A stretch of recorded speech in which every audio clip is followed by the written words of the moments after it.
Good morning friends. இது என்னோடய 2 ஏக்கரில் போட்டிருக்க மக்காச்சோளம் எல்லாமே நல்லாவே பெருசாகிடுச்சு. எல்லா தட்டைகளும் 8 அடிக்கு மேலே நல்லா உர வச்சு எல்லாமே நல்லா எந்திரிச்சிருச்சு. எல்லாமே வெள்ளாமைக்கு ரெடியாக இருக்குது. ஆனால் இந்த தட்டைகளில் இப்போ பூச்சி விழுந்துக்கிட்டே இருக்கும். இல்லை பனி நிறையா விழுகுதா, இல்லை பூச்சி விழுந்துக்கிட்டே இருக்கும். இது தட்டை ஃபுல்லாக காயிற வரைக்கும் இதில் இருக்க மக்காச்சோளம் கண்டிப்பாக பூச்சி முறையில் அரைச்சிக்கிட்டே தான் வரும். இப்போ இது லைட்டாக காஞ்சிருக்கு. இப்போ இந்த தட்டையை உரித்து பார்க்கலாம் பாருங்கள். எவ்வளோ தூரம் நமக்கு வெளிப்புற தோட்டத்தில் தான் தட்டை பெருசாக தெரியும். ஆனால் உள்ளே உரித்து பாருங்கள், பாதி அளவு கரிச்சிருக்கும். இது பாருங்கள், இவ்வளோ தூரம் பூச்சி விழுந்துருச்சு.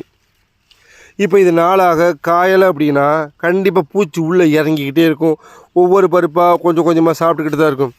கடைசி ஒரு ஸ்டேஜுக்கு மேலே நம்ம இது எப்படியும் காயறதுக்குன்னா 1 மாதம் ஆகுன்னு வச்சுக்கோங்களேன்.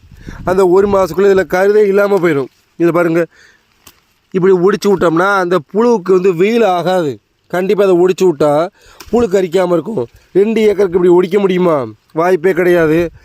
கண்டிப்பாக நல்லா வெயிட்டு பிடிச்சிருச்சு கருது. இப்போ நான் ஊனியிருக்க பயணியர் மக்காச்சோளம் தான். இதில் மட்டும்தான் அப்படி புழு உழுகுதா, இல்லை எல்லா விதையிலும் இப்படி தான் புழு உழுகுதா? ஏன்னா நான் ஆல்ரெடி பூச்சி மருந்து அடிச்சிருந்தேன். அப்போ ஏன் இந்த மாதிரி பூச்சி விழுதுன்னு எனக்கு ஒன்றும் தெரியல.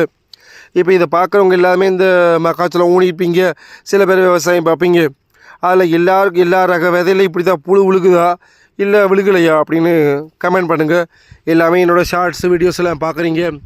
அதனால் லைக் ஷேர் பண்ணுங்கள், கமெண்ட் பண்ணுங்கள், சப்ஸ்கிரைப் பண்ணுங்கள். Thank you so much.